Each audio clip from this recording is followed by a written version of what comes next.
Zach from KSR and Jack, kind of lived through them, listening, about, watching it, and especially watching it. We can say, hey, it's just an open practice, but what kind of still scares me a little bit about this team is defense. As a coach, do I nitpick at anything and everything? Yes, I do. I nitpick about anything and everything. I watch a little bit different than some people. So when I see them not, hugging up to their man when they're 2 passes away, it kind of gets me a little bit scared. But also, you can say, hey, Ty, it's just it's just the summer. And you're right. It is. It's just the summer. It's nothing too dramatic where I'm like, oh my God, what is going on? What are we going to do? Yes, you're right. It is the summer, and I'm perfectly fine with that. I have no problem with that.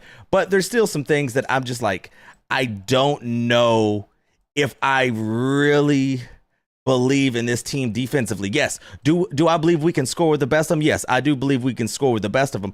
But what I don't believe in a way is I don't believe we can stop some of the best. What really shocked me was watching Frank really hit them threes. Now, do I think Frank's going to take threes? No, I don't think Frank's going to be shooting threes, but I do believe that Frank hitting them made him look like Steph Curry. I talked to Zach from KSR about a week ago, and we were just talking about what we think, and I ain't going to put what he said out there, but he said the same thing. He said, like, the team looks pretty good. Like, they really look good. But what really scares me, and this is just me, what scares me is we know when the NCAA happens, when the tournament happens, what always happens? You slow down. The game slows down. So are we going to be able to literally get the stops, be able to get that one stop that we need? That's going to be the tall tale sign, and rebounding. That's the big thing. What do you think about Marshmallow? Would it look like with I think it'll be fine. Brandon said it today on Kentucky Roll Call. It's going to really elevate us. We go from a top 15 team to maybe a top 10 team, in my opinion. It's just that whole situation, that whole situation is going to be strange. I like it. I do. I know I'm contradicting myself just a tad, talking about adding new players and the chemistry and everything. I know I'm contradicting myself, but I do believe that if we do get him, that puts us up to a top 10 team. I don't think we're a top 10 team right now, but if we get him, I do believe we'll be a top 10 team. And that's going to be a really, really interesting way. It's going to be a really interesting thing, because today they just, we heard that we're going to get a kind of like a decision by the end of this week. They've already put in their arguments, so we'll get something by the end of this week, which is going to be it's going to be a very interesting Kentucky Roll Call Friday. Will we actually get to see some news break? I don't know. We'll see. It will. Here's the thing, and this is my take on it, and I know Steven has his take on it as well. I don't think at the end of the day, if you change the rules when you change the rules, somebody's going to be affected. Somebody is going to be affected one way or another. So now, if you was affected by that rule, you should get another year. Do I think there should be 30, 40-year-olds playing in the NCAA? No, I don't. But if you're affected by this rule, by them changing a rule anytime, it's kind of like, you remember when NIL came out and players at a certain cutoff could get like a little bit of money. What about those players that were just right before that cutoff? They didn't get any money. You know what I'm saying? Like in my case, if I was in college when NIL hit, I'm not making John Wall money. I'm not making DeMarcus Cousins money, but I'm making some money. I'm going to market myself like a mug. Best you believe that. I'm going to market myself like crazy, especially with the day and age of this. So if you was those guys that I forgot what the cutoff date was, they didn't get no money. So if you're on that little cutoff where you can't, get that extra year, and if you can fight to get that extra year, you would fight. But I don't think 35 year olds should be in college. I don't believe that. Now, Steve was joking around saying keep him in there forever. He's just joking around, but I don't think at the end of the day, guys that are that old should be in there. That's just my thought. Another thing that about the open practice that I liked was just the free flow of it. Just like watching the free flow of the practice, watching, matter of fact, I'll pull it up right now. Shout out to KSR's YouTube page. Thank you so much for putting this up here for me. Hold on one second here. Yeah, there we go. And like I said, I have not been able to talk about this too much. I do want to, later on, I do want to talk about Mark Pope and his interview with Jack. I want to talk about that. And this is the thing that I was talking about. I was talking about with Steven and Trevor is you can tell this team actually really likes each other. You can tell by, and this is a weird thing for me to say, you can tell kind of by a stretch line if these guys are talking to each other, if they're joking, little inside jokes. You see, as a coach, I wanted everybody in the stretching line to go together. I didn't want one man like at the K, and I didn't want another guy at the baseline, another guy doing his own stretch. I want everybody literally doing everything together as a team. And you're kind of seeing that. And that's the cohesive unit of this team that I do like. As you see, people are coming in.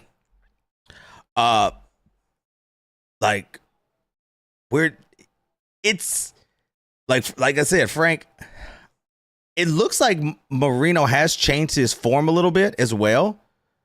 Like that video of the boat trip.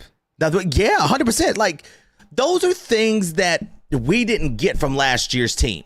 Those things we didn't see from last year's team. You could tell the vibe was off from last year's team. Now, you can say, oh, well, we need to quit harping on last year. And I understand. We do. We need to stop talking about last year's team. But it's the only thing we have to judge this year's team. The first year's team, yes, it got along. Last year's team, it did not.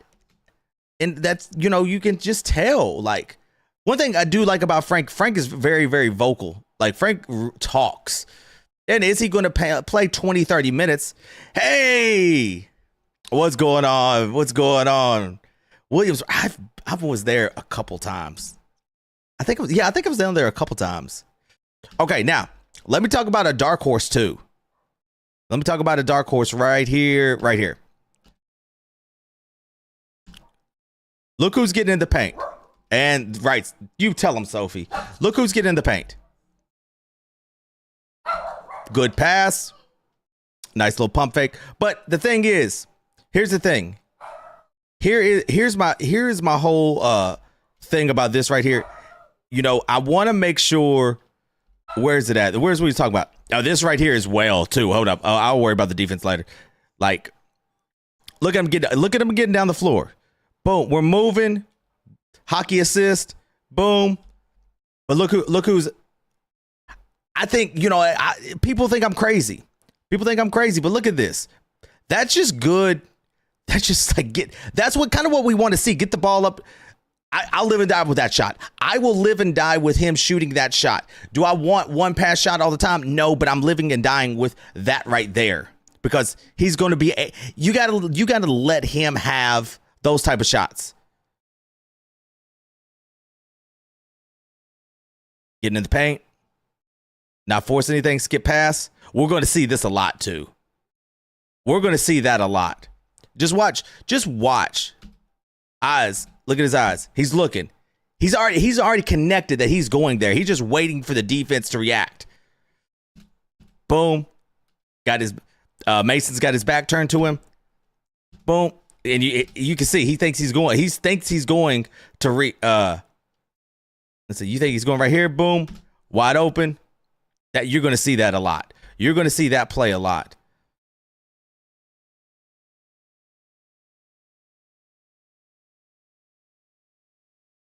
One up.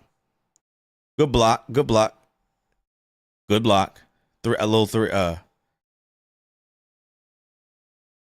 I like this. I like this. Now, hey, if you're an old man move, if you're an old school ball player, if you're playing with the dads at the YMCA or the 40-year-old, 40 to 50-year-old, no offense to the 40 or 50s, the 40-year-old, 50-year-old, you know this move. You know what's coming. You already know. Just it's like you have a little guy on you, just backing him on down, backing him on down, backing him. That's that old man move. Y'all can't tell me your granddaddy or your dad back in the day didn't take you out on the court and just put you through this move right here. Ah, you little boy. Look, get him down, get him down. Come here, little son. That's what we used to do. The way Alex moved out off the ball, just didn't see the last year. Yeah, it's because we didn't. Michael, thank you so much for the follow over there. Thank you. It's because we didn't have those guys to create their own shots. We had 1 to 2 guys. Marino did it at the beginning of the year. We know that, but toward the tail end of the season, he got tired, and that's just that's freshman. When I played college, my freshman year, I didn't know what to expect when I was going to college. I didn't know. I knew I was in condition, but I wasn't in college condition. There's a difference between high school and college and NBA conditioning. College conditioning is so much different. He was probably in great shape, but after the SEC, you're getting beat every night. You're getting just beat, and players coaches are defending you different because they didn't think you was going to be like this. They didn't think that you was going to be this good. So now defenses are tailor made on you and Ortega. Those are the guys. That's who we was. That's who we was. They was zooming in for. So now you're getting beat up constantly. You're getting beat up now, which we're seeing now. He's in a lot better shape, but we didn't have that last year. So what's up? What up, big fella? What's good? Good. What's good? What up? That's not what he was used to at, what I'm saying? That's not kind of what he's used to. So to see that, it is great. And like I said, this is just an old school move. If anybody that's played with, anybody older, they know that. And I like this from him. Right here. You see him just walking around, acting silly. I love this drill, by the way. This is a good drill. Hey, he's going to shock some people, guys. He might not have like 20, 30 minutes, but he's going to shock somebody. He right there will be shocking somebody. We're winning 27 games. Woo! We'll get down to the schedule. Like I said, I've been gone for about a month from this show, so I am so sorry. So we got a lot to cover in about another hour. I want to be on here for about an hour and a half. We're going to go through the schedule too, because my guy Stephen Peak says Kentucky is going to start 17. I think he said 17-3 or something like that. I don't think so. I don't think so, but he's dead set on this. He's dead set on it. It is funny. I think it's great. I love it. So we're going to break down the schedule, and I'm going to give him my picks, what I think we're going to lose, who I think we're going to win. I like Steven's pick because now we got something that we're going to go back. Wish my bro guy picked up an offer from Kentucky. He was the number 1 player in Kentucky for a while. Who was he? Right here, I think Mason's going to shock a lot of people. Like I said, he's not going to play 20, 30 minutes, but the minutes that he gets, he's going to go in there and do what he needs to do. As you see, look, right here. Watch. And that's a good reaction. Boom. Now I know he's here. Right there. I want to see that more from Michael. I want to see that more from Malachi. I'll call him his brother. Malachi, I want to see that more. I want to see him shoot 3 threes a game. And if you got to live with that, you have to live with him being able to expand his game, because here, the thing is, if he's able to expand his game to the 3-point line, what happens? That draws that big outside. Now it opens the lane. I got a little heat for this on Kentucky Roll Call because they misinterpreted what I said. I said, if Malachi is able to put it on the ground 1 to 2 times and get to the basket, kind of a la a Giannis, not saying he's Giannis, but kind of like how Giannis does, puts it on the ground and gets to the rim. If he is able to do that, that right there is going to open up the offense so much more compared to him 15 feet in. If he wants to go to the NBA, we all know the NBA is positionless in a way where you have to be able to play any spot on the court. If he's able to put that ball down on the ground twice, preferably because he's so long, and get to that rim and then hit that three, we're cooking right now. You're right. We need rebounders. We need rebounders and we need defense. That's the 2 red flags that I'm really, really honing in on. We know we can score, but can we stop somebody when it counts? And I said that at the beginning. of the show. We know we can't just outscore everybody. We just can't. We can't outscore everybody. And yes, we can average 100 points. Will we average 100 points? No. But I'm just saying, I'm just gonna go on the highest. If we average 100 points, cool. But what is that other team averaging if we can't stop nobody? I am very high on this team, and I said before that I do believe in the NCAA tournament, our ceiling is a 3 seed. That's our ceiling right now. Now, if we get, a couple other players, it might be different, but my ceiling is a 3 seed. That's just what I think it is. But what scares me is, can we stop somebody when it comes to the tournament time? You can get up and down the floor on the regular season all you want, but when it comes to the tournament, things slow down. Your offense has to change up to sets now. And that's where we're really going to be able to judge Mark Pope this year on. We're going to be able to judge Mark Pope on what he can do this year very, very more clearly than before. And I'll talk a little bit more about Mark Pope here in a few minutes. But let's see here. What do you say? Bryson Keith had a couple of visits, but nothing major. I think Mason will outplay Jerome by the end of the season. Ooh, that's a good take.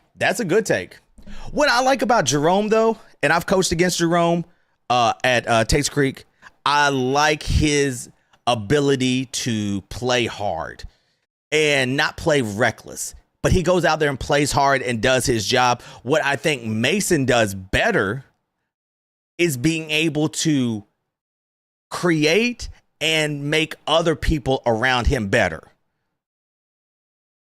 And we're also talking about a freshman compared to a junior, so that right there, that's a good battle that I would love. That's a good battle. That's a good battle that we need, because if you think about this, how many times have we not had a backup in the 2 years Mark Pope has been there? So when you got someone like Mason, you got someone like Jerome, they're battling, that makes it even better. At the end of the day, I do think, I do think Mason's going to be a better player. You know what I'm saying? I do think Mason's going to be a better player than Jerome, but I do think Jerome, toward the beginning of the season, I think he's going to be the one that's going to be shining a little bit more as Mason gets more comfortable, as Mason becomes more, knowledgeable a little bit. I'm not saying that he's not, but he's going to be able to pick up on a lot more things because Jerome's already played. Mason's just now getting into it. Once he gets to the flow in it, I think he's going to be fine. I think he's going to shock a lot more people than what people really believe, in my opinion. I really believe that. I think he's going to shock a lot of people. And I'm catching people like, no, if Mason's going to be backing up people, then we suck. No. All we're asking to do is not turn the ball over. Caleb, thank you so much for the follow. Not turn the ball over, defend, hit some open shots, and control the offense until Zoom or Alex come back in. That's all we want. Mills, thank you so much for the follow. Also, thank you so much for the follow. That's all we need right now. We don't need him to score buckets. We don't need him to do nothing but just play. And that's where people I really get frustrated that talk about this stuff is they don't know. They just see the stars. They see the stars. They see, he's not a 5-star. We don't need him. He's not a 4-star. No. Not everyone's got to be a star. You know what I'm saying? But let's keep going. Let's keep going here.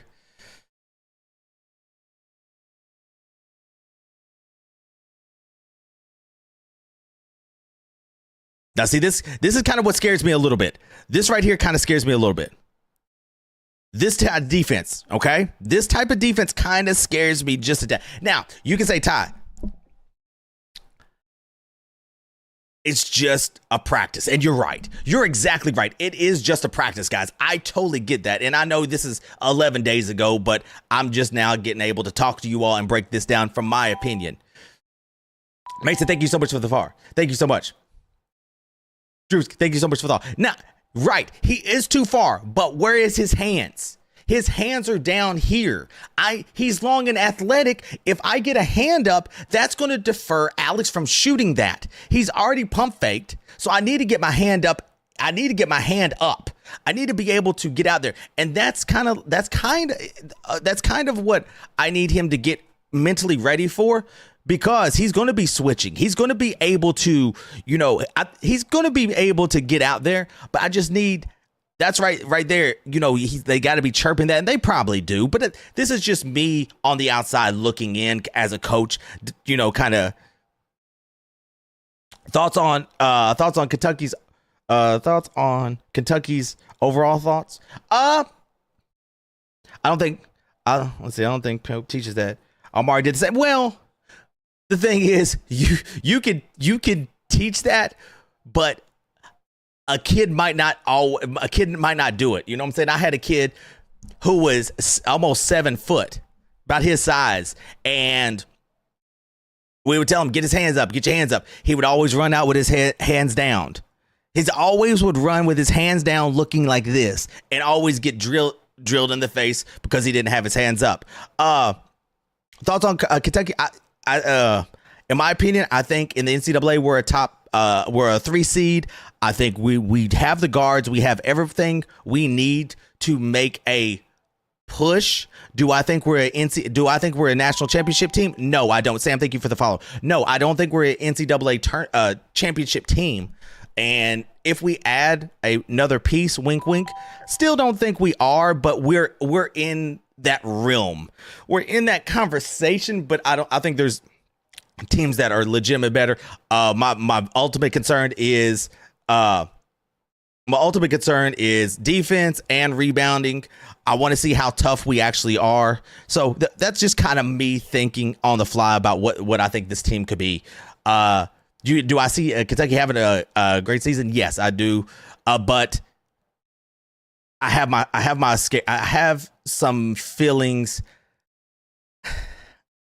I'll talk about it here in a second. I got some.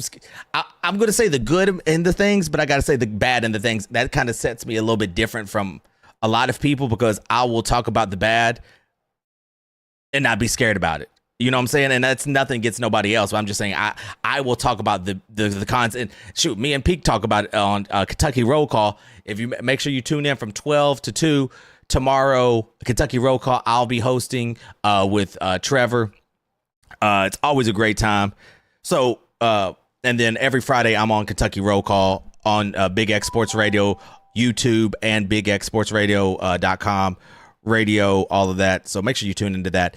Let's see. King, thank you so much for the follow. Do I think Mark's coming? That right there. Yeah, do I think yes?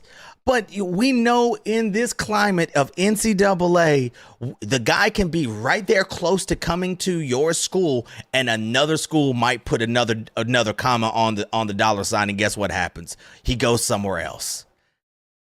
Yes, do I believe we will get him? Yes, but there's still that small little doubt of I don't know. Especially in this climate of NCAA, you know what I'm saying? Hey, hope all is well. Much love. Thank you so much. I want to say yes. And I do believe from everything that I've heard, there's good signs, but at this day and age, you all know, we see it on the timeline all the time. We see it everywhere. When a guy is almost close to going to your program, what happens? Somebody else brings another bag. And yes, Kentucky has money for it. Kentucky has all the money in the world, and we know that. But at the end of the day, until they sign on that dotted line, until they decide to say, yes, I am on the way, I've signed, I'm ready to go, you never know. NIL has ruined college basketball, period. I don't think it's ruined college basketball. I was kind of with what you're saying. I don't think it's ruined it. Okay, let me change my take. Yes, I think it's ruined it, but for other reasons. I think it's a great thing. I think college athletes should always have been paid. When I played college ball, I would have loved to got paid. Trust me. I'm like I said before, I'm not going to get John Wall money. I'm not going to get DeMarcus Cousins money, but I would have got something. I would have got something more than I would be making at a regular job. But what it has to be is you have to have rules in place to make this not the wild, wild west. You have to be able to kind of, maybe even a salary cap or something where it's an even playing field, where you have an allotted amount of money. Now, is it going to happen? No, maybe not. I don't know. But it's got to be a place where you're able to, you got to be under a certain amount of money. And I just don't know if it's ever going to happen anytime soon, to be all the way honest. I think the unlimited transfer portal holds. Yes, I think, you know, as much as we want to hate on Cal, I think Cal is right. You should have one transfer. If your coach was to leave, you can transfer. That's fine. But you're only allowed one transfer. That's it. That's just my opinion. Big Ben, what's good? Where did I play? St. Catherine. I played at St. Catherine. It is no longer there. It was in Springfield, Kentucky. When I got there, it just went from a JUCO to an NAIA D1 school with Georgetown, Pikeville, and all of that. When I got there, I had a red shirt. My second year, we led the school to the highest ranking. I think it was at the highest ranking. We think we was fourth in the nation. And then we led them to the first ever tournament berth. So we did our thing. You know what I'm saying? Pikeville was nasty, but yeah, Pikeville was nasty back in the day. They had a guy named what was it, Trevor Setti. They had like a bunch. And shout out to the GOAT, my guy. I love him to death. Kelly Wells. Love that he's the AD over at Moorhead now. He used to coach at Pikeville. Used to coach at Mason County. One of the best guys ever. Love my guy. Really, really good guy. Yeah. Pikeville used to have him going. But back to the NIL. I think they have to have your dad played at Union? Oh man. I went to Union a couple times. It was it's an experience down there. Like if you're not from down there, it's an experience going down there. That was such a great, I like going to those little counties like that, seeing those places. I'll say this. People think Florida's going to draft. Let's see. Florida's going to Paul Track. Hey, we'll see, Union. Nothing to do with that. Hey. But there isn't. I mean, in a way, you think a lot of these, that's why I liked going to a town like Springfield, because there was nothing to do in Springfield. Honestly, when I got to Springfield, Kentucky, there was one thing open in the whole county past 10 o'clock, and that was the gas station. Then they got a McDonald's. Then at that time, they built a McDonald's. Then they made another gas station and had that 24/7. So there was nothing to do down there. There literally was nothing, and it was great. It was great. I had fun down there. My roommate, Riley, thank you so much for following. My roommate, he was from Orange, New Jersey. Came down there, never seen cows, never seen anything. When he came in the school, he literally was so shocked. He would walk on the road and just look at everything. I'll never forget it. Irvin Williams was his name. Good dude. He used to play for the Washington Generals and the Harlem Globetrotters. He used to play for them. It was funny. Hey, thank you so much for the follow. Thank you so much for the follow. Yeah, it's small counties. People don't know. Small counties, but they party. Small counties party. Don't get it twisted. Them small counties be going.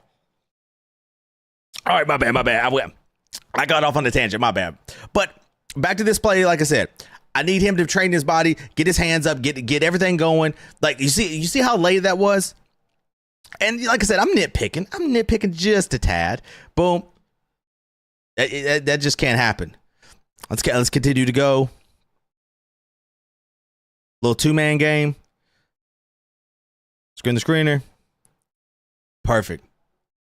And think of it like this. I don't think of it as Reese Potter. I think of this kind of like as Malachi or even, whoever.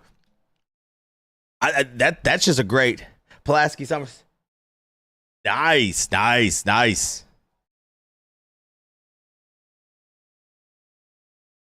All right, now I'm gonna say a hot take here in a second. We'll see if but you know what I like though? Even though this is just a scrimmage and everything, I do like the intensity a little bit. I do like the intensity. I like what we're seeing. He's gonna be like you could tell they want to win. Florida runs the SEC. Well, we'll see. If you can tell the future, if you can tell that the future, give me my lottery number so I can win. What is it, $1 billion or however much the lottery is? Please give it to me, and I will give you maybe $1 of it. I promise. I'll give you $1. I just like the intensity of this. I do. I really do. Just wanting to win, wanting to play, finding the open people. And that's one thing that I want him to do when he's in the game. Just look, Reese. It's all right. You're fine. We'll see a lot of this too. We'll see a lot of that. But all right, that's pretty much my little bit of a rundown that I wanted to do on the open practice. Like I said, I wasn't able to come on here and talk about what I thought about it, but there is some. Let's talk about Mark Pope. Him and Jack Pilgrim had an article, a one-on-one with Mark Pope, and I got some thoughts on it. Where can I find that? On YouTube? KSR. Type in KSR. It's right on there. It's 11 days ago. Shout out to KSR, by the way.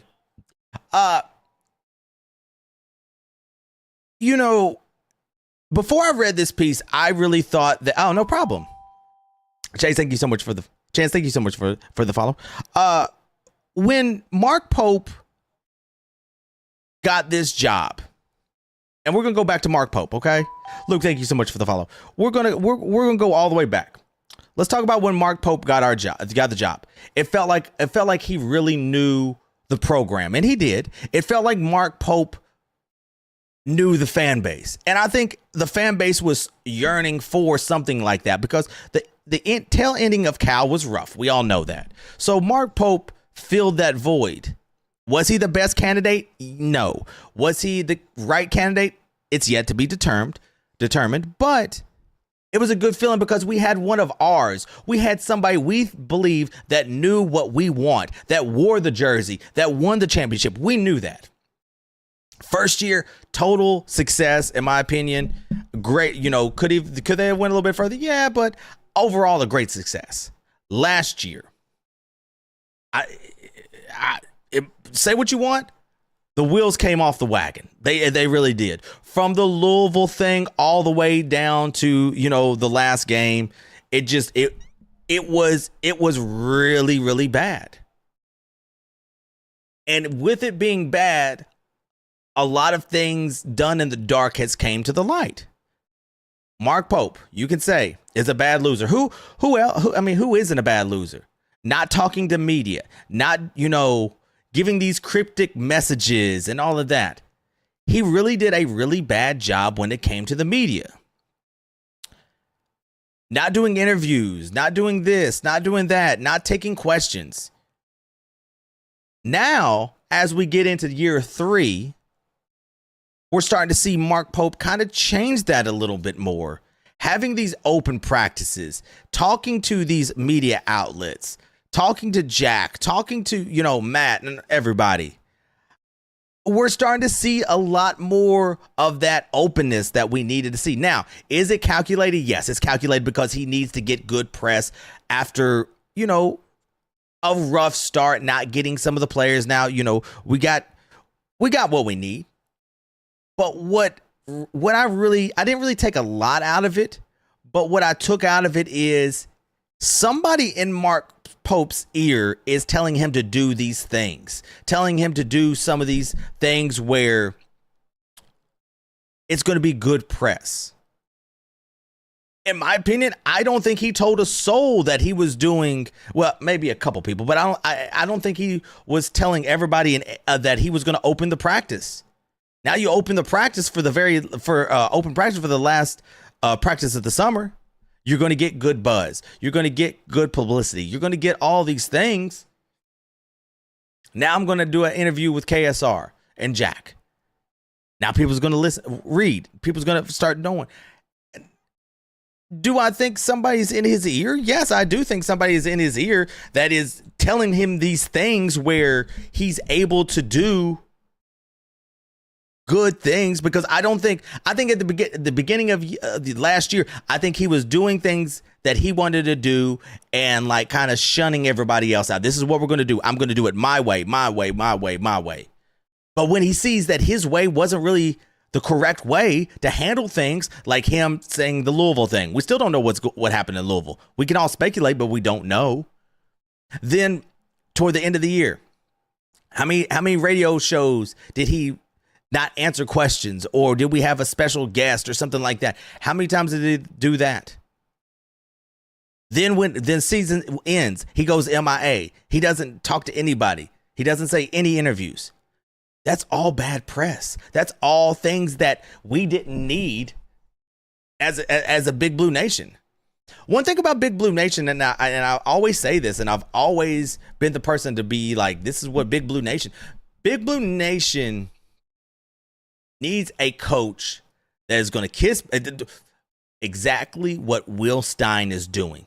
Kissing babies, making sure the fan base is engaged, making sure that the fan base feels like they're a part of this and things like that. That's what Mark Pope didn't do toward the tail end of last year. Now he's seeing that. Now he's kind of seeing what Will Stein is doing, and like Will Stein is knocking it out of the park. And I've always asked this question: who's not really more in the hot seat, but who has more to lose? Will Stein or Mark Pope? In my opinion, Mark Pope has more to lose.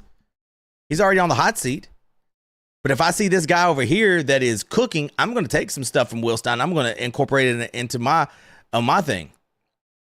They said, from what I heard, Will Stein had like the media day was one of the best media days or media things that they've had. Players are engaged. Players are, doing this. Will is, out there holding babies, kissing babies and all of that. Like, Will's doing everything correct. So when Mark Pope sees that, he's got to step his game up. He's got to. You have to be able to do the things that make you uncomfortable at times. And I think that is Mark Pope? Yes, Mark Pope Mark Pope knows what it's like to wear the jersey and knows kind of what the fan base is, but sometimes it's hard to do it at times. It's hard. It takes a lot out of you, and we saw that. We saw it take a lot out of Mark Pope last year, but that's what you sign up for. So him doing all of these things in preparation for this season, I think is a good thing. Do I think this changes my outlook on this season, on this year so far? No. And I asked you all before, would you all grade Mark Pope? And I'm seeing a lot of B's, a lot of A's, a lot of C's. In my opinion, the fan base is brutal. 100%. The fan base is brutal. We're a bunch of spoiled, entitled little brats. We are. You know what? I'm right there with you. And I'm not saying that's a bad thing. We're spoiled, entitled little brats. We're the type of people that if you give us a Dasani water bottle, we are going to throw it at you, and no. We want Fiji. We want the sparkling water. We don't want Dasani. We don't want that junk. That's just us. We're accustomed to winning. We're accustomed to getting these things. Does that make us, a little bit more bougie? Yes. But that's what makes Kentucky the greatest fan base of all time. Are we demanding? Are we needy? Yes. But we're the most loyal fan base out there. It is. We're loyal. When I came to the media side this year. So this year will be my very first year covering Kentucky sports, basketball primarily. This is my first year. I've always been on the opposite side. I've always been the guy that played the sport. I was never the guy to talk about the sport. As a coach, as a player, I never got to go on this side. So this is my first year of legitimately being the guy to cover UK sports. Thank you to Stephen Peak, for believing in me and all that. Shout out to Stephen Peak from KSR, getting me on the radio and everything. Thank you so much for that. So this is my first year. And when I tell you, I hosted a TBT watch party for the Louisville game, a game that was in July, guys. A game that's in July mind you, people can say it don't mean nothing, but it meant something to us. It meant something to us. I had 150 wild BBN. I'm not going to count the Louisville fans, but 150 wild BBN Nation fools in here with me going crazy when Archie hit the shot. That is how passionate this fan base is, and that's why I love it. I love this. So when I tell y'all, this fan base is so crazy, but it's so amazing to see. It is. It's an amazing thing to see. Do you think Malachi is as weak as a big man? No. Does he have his flaws? Yes, he has his flaws, but his intangibles, his ceiling is way more higher. And I do think this year we're going to see a little bit more of what that ceiling could be compared to last year. I do believe that. Let's see. The anger for the football team slumped it into the basketball season. It could have, for real. Are you going to be live more during the season too to break that? Yes. So my goal for this season is, if I'm not live right after the game to give my reaction, I will be live the day after and break down the game. We might not break down start to finish, but I'll give you my breakdowns of each game the day after. Probably maybe the day after. So if it's a Friday, I'll do a Saturday, or if it's a Tuesday, I'll do a Wednesday, that type of thing. I'll break down most of the games. And then if it's there's some things in the works. So hopefully there's some things in the works. But speaking of that, hey, Justin, thank you so much. Let's break down this schedule real quick. Let me break down this schedule for everybody. And we're gonna see if Stephen Peak is actually gonna be right, in my opinion. Dude, thank you so much for the follow. Okay, let's break this down. Let's break down the schedule. We're not gonna talk about exhibitions. We're not gonna talk about none of that. Manhattan, I got a W. James Madison, I got a W. Kansas. This is where me and Steven kind of flip-flop a little bit. I got us losing to Kansas. I think we're going to hit our head a little bit starting off. In my opinion, I think we're going to hit our head starting off just a tad. Not knowing how to play, playing with Zoom and Alex, learning that, I do believe that we will bump our heads a little bit. And we're going to kind of see, them just learning how to play. Now, will the fan base go crazy if we lose to Kansas? Probably, but I still think we'll be fine. So that's one right there. Northern Arizona win, Grambling win, Indiana win, Wichita State win, Virginia. I do have us losing to Virginia. That going down to Virginia, going down there, on a Wednesday night, it's just going to be a rough That's one that's gonna tell me a little bit about the crew. Let's see. I don't know which one, but I do believe we will lose a game we're supposed to win, and I just don't know which one it's gonna be. I could it be, I hate to say it, I don't think we lose to Louisville, but could it be a Louisville? Maybe. Could it be a North Carolina? Maybe. But I do believe that we will lose one of those type of games, which we should win.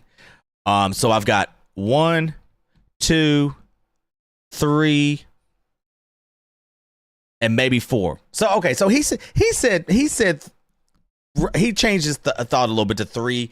I give us 4, maybe 3 to 4. So I do believe that. I think Virginia is definitely going to be an L for us going down there on that Wednesday, and I do believe Kansas is going to be the Kansas is going to be the one that we lose, and we're like, oh God, it's going to be that we're just going to feel rough about that one. But I do think that we do lose a couple more games. Honestly, if you really think about it, we're pretty cool until we get down to like right here. Like Arkansas, Vandy's always Vandy always scares me. Florida, we know what's going to happen with Florida. I mean, Florida's just like that. Florida's just crazy, and it just depends on what we get. So that's just my thoughts on what that could be. And there's a world where we do lose Louisville and North Carolina. Do I think we lose to Louisville? No, but I mean, there's a world we can lose to North Carolina and Madison Square Garden. How bad has Madison Square Garden been to? I say we lose 4 to 5 games in that span, maybe, and that's until SEC. Like I'm just going to until we get to SEC. That's kind of overall. I love this team. Overall, I do love this team. Like I said, overall, I love this team, and I think this team could be very, very special. This team isn't a national championship team, I don't believe, but I do believe that they could, if the ball bounces right, if Alex does what I hope Alex can do, if Milan shoots Steph Curry, I think we could be special. But here comes negative Ty. It depends on one thing. Long as the refs don't make us lose like this last year. Well, yeah. Here's negative Ty. And this is where people's going to disagree with me, and that's fine. I love good conversation, so if you disagree with me, I'm all for it. At the end of the day, this is just a conversation. We can say... We all know that bounce is right. Yo, that ball is bouncing any and every which way. Here's negative Ty though. I gotta have negative Ty at times. Sorry. The one key factor that we all don't talk about because we're so happy with Alex, we're so happy with Milan, with Malachi, with all these players. But there's one denominator that we don't talk about enough. Can Mark Pope command his troops to win games? That's my biggest concern. And people won't talk about it, but you know what? I'm going to talk about it. We see Mark Pope a lot of times in big games shrink. We could say, but Ty, what about the Duke game? The Duke game, the very first year was different. And you knew it was different when he told the players what Cooper Flagg was going to do. He was locked in. Cooper's going to take 2 dribbles and spin. We heard it. He was locked in that first year. He literally was locked. Last year, he was just throwing crap on the wall to see if it stuck. Crazy substitution patterns. Crazy lineups. A guy made 4 threes. He pulls them out. Talking about, analytics and conditioning. What scares me about this whole team is, can Mark Pope literally put these guys into positions for success? And at the end of the day, I don't know. We don't really know what Mark Pope can do because we've only seen a little bit. And people say, well, Ty, that team we should have had last year, shoot, when they was on the court, they beat St. John. Okay. But that same team that was on that court also, Tristan, thank you so much for the thought, but also got wiped off the floor too. That team that we wanted, did get their butts beat. So at the end of the day, can Mark Pope coach this type of level of players? Some coaches can, some coaches can't. Some coaches do better with blue collar players that don't have a quote unquote. I'm not saying anybody on this team has an ego. Zoom probably would be the biggest one with the ego, but that is just a alpha mentality. That's just the guy that wants to win. That's a guy that, and I've talked about this before. Steven and Zach said the same thing when they was on here, that Zoom held up media because he lost the game and he wanted to run it back. Like, hold up. No. Y'all get y'all's butts back here. We're playing again. That's what you need. And I don't mean that's not an ego. That's just like, nah, I'm not going to take a loss.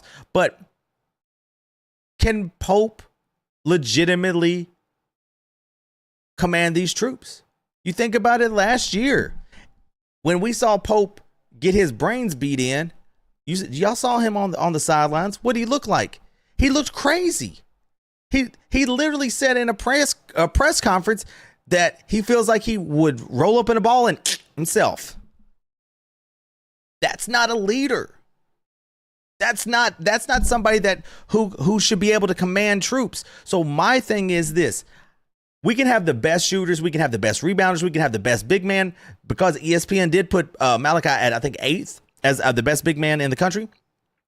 Milan, he can shoot 90%.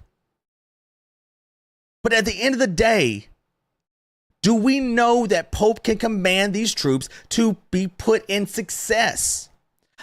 I do believe this. I do believe Mark Pope is good in X and O's.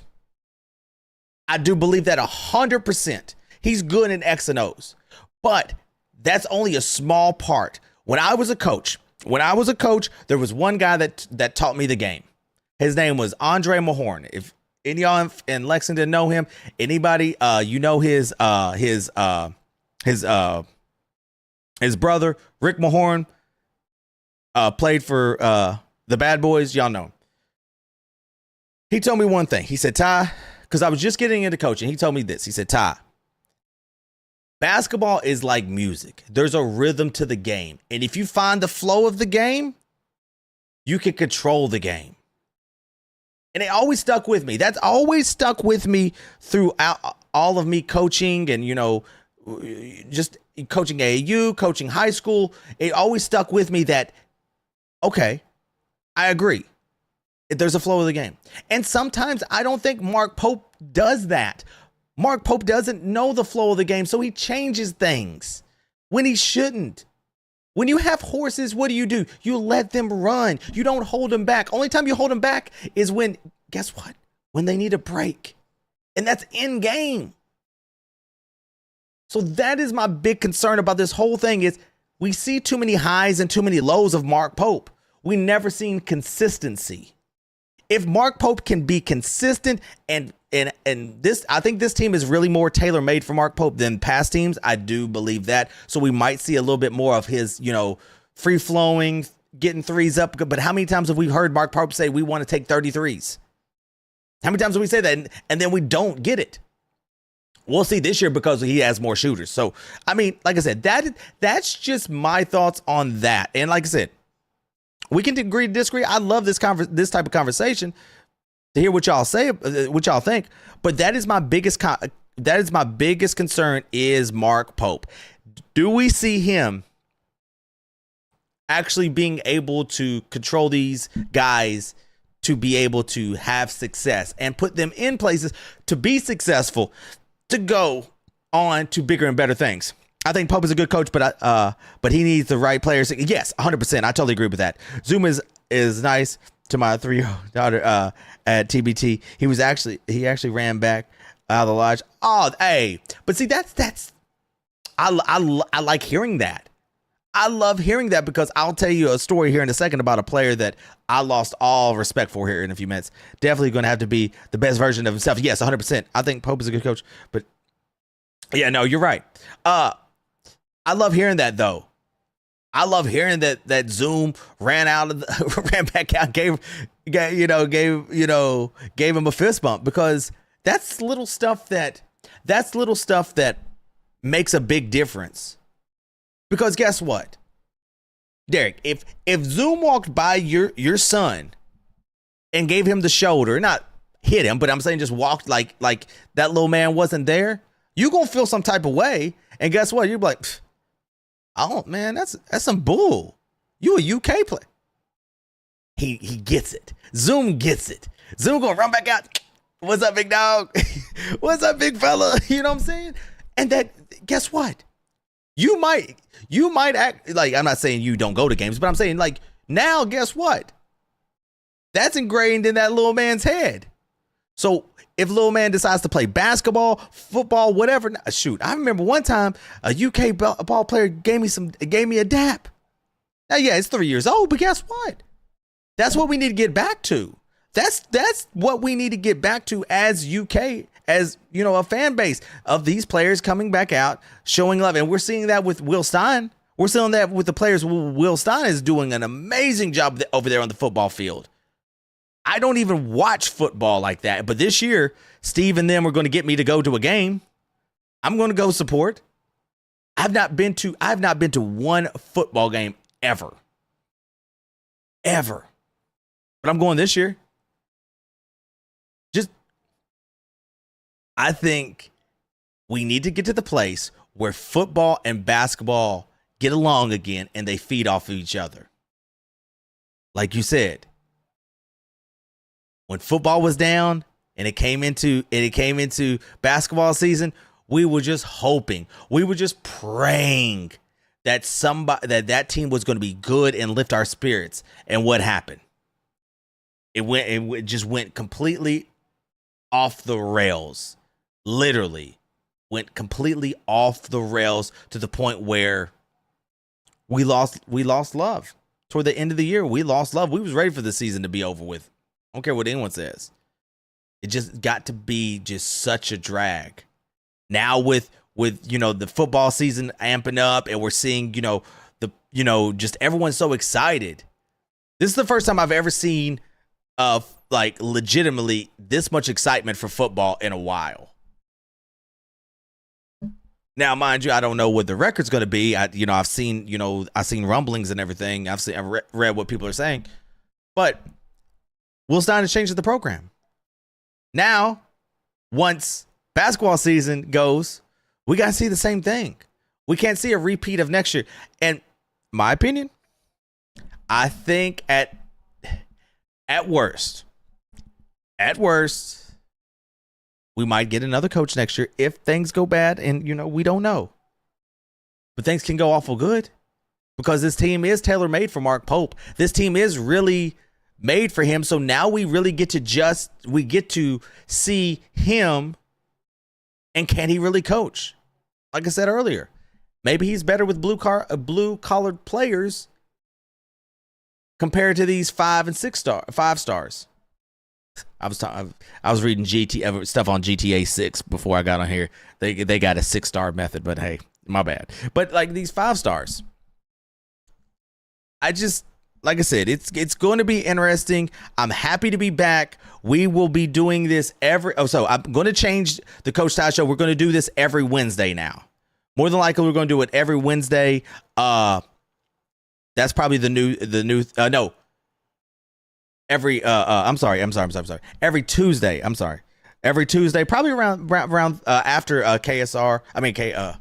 Kentucky roll call, because I want everyone to go to Kentucky roll call and then come over this way. I really hope. Oh, hold on 1 second. I hate when TikTok does this. Give me 1 second, y'all. Hold on 1 second. My bad. I hate when what?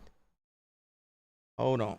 If anybody knows anything about that, you get sometime. I really hope Pope stays for next year so we can get to see Ryan Hampton in the blue. Well, I mean, you got to think maybe we still get to see him in the blue if Pope isn't here, because we know one. We know one guy that that he really was close with was Mo. Mo was the one that got that deal done. So if Mo stays, I would say Ryan would stay. Well, I mean, we'll see.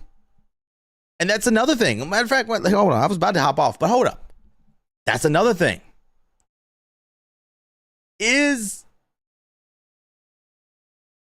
I'll say this all the time.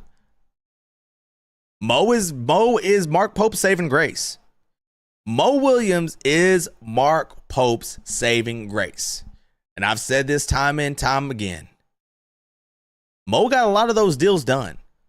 People trust Mo Williams. People really, really like Mo.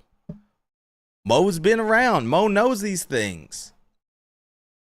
And that's another thing that we didn't have last year that we have this year that's kind of got me just a little bit thinking like maybe this will be a better thing because Mo's on that bench. When Pope can't really translate that message to those guys, maybe Mo can. Maybe Mo's able to, kind of translate, hey guys, we need to do this better. We need to do this. And it comes off a lot better than sometimes than the head coach. I was always the bad coach to the head coach because I was always the guy that did all of the, conditioning and stuff like that. I was that guy. You didn't want to come see me because I was the disciplinarian. If you got in trouble in practice, you would come see me. You would be running. If you got in trouble in class, you'd come see me. You would go run the football field. Like I was that guy. So maybe Mo is the good cop to Pope's bad guy. And that's kind of what we need. We saw that with, people hate when I bring this up. We got anywhere. Nah, we won't know anything until Friday. Friday, we'll probably get a decision. Got a feeling that if things go downhill, players will turn to Mo. And yeah, probably so. That's where Mo and Pope have to be on the same wavelength of, I got your back. And I think he really trusts Mo, which is smart. You need to trust him. You need to really, really trust Mo on that. That's how Kenny Payne. Yeah, 100%. That is a tailor-made relationship, and we see. I'm not saying Mo couldn't coach, couldn't be a head coach. He's already been one, but sometimes you need that good cop, bad cop. When Cal was coming down on players, Kenny was the one to go talk to him. Kenny was that guy. Now, did it work out in Louisville? No, it didn't work out, but he went right back to where he knew what worked. He went back to, that. So maybe this is what Mo needs. I mean, maybe this is what Pope needs was Mo. We didn't have that last year. We didn't have, that good cop, bad cop type thing. And, we see a lot of, we still don't know kind of why a lot of those assistants left, but we kind of probably know why. But I think sometimes as Mark Pope, you got to look in the mirror and look at yourself and say, hey, is it me that needs to change? And maybe that's what him and Mo had a conversation about. And if that brought Mo's son along, cool. Great. Because I think his son's going to be pretty good. I don't know why, man. I don't think anything was really being done, man. I don't know. Last year's team just felt weird. It's kind of like the highs of the high, and I joke with people all the time that when Kentucky won against Purdue, you thought we won the national championship. You saw people jump off the ledge screaming, "We're gonna go 40-0! Like this is the team. This is amazing!" And I think that was the worst thing to ever happen that season. Other than the injury, but I'm saying like a lot of people was getting ready to jump off like, hey, we're going to go 40-0. Guys, just chill, just relax. This is a preseason game. You know what I'm saying? Like, just Relax.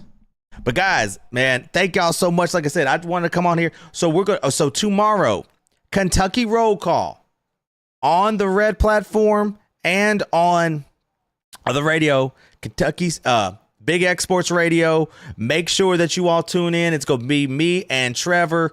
Stephen Peak is going to be with KSR on for football and all that. And then he's going to join us probably the second hour. Friday, I'll be back to Friday. I'll be remote. On Kentucky Sports. It's so terrible. Peak does this too. So tomorrow will be remote. I'll be live here on Kentucky Roll Call. Friday will be in Louisville at on remote Kentucky Roll Call. So we'll be doing all that, guys. So make sure you tune in. Hey, thank you so much for the 16 roses. Thank you. It means a lot. Thank you. Jacob, thank you so much for the follow. But yeah, make sure you tune in tomorrow. It's on YouTube, Big X Sports Radio. Tune in here. Me and Trevor talk crazy to each other because that's pretty much all we do is talk crazy.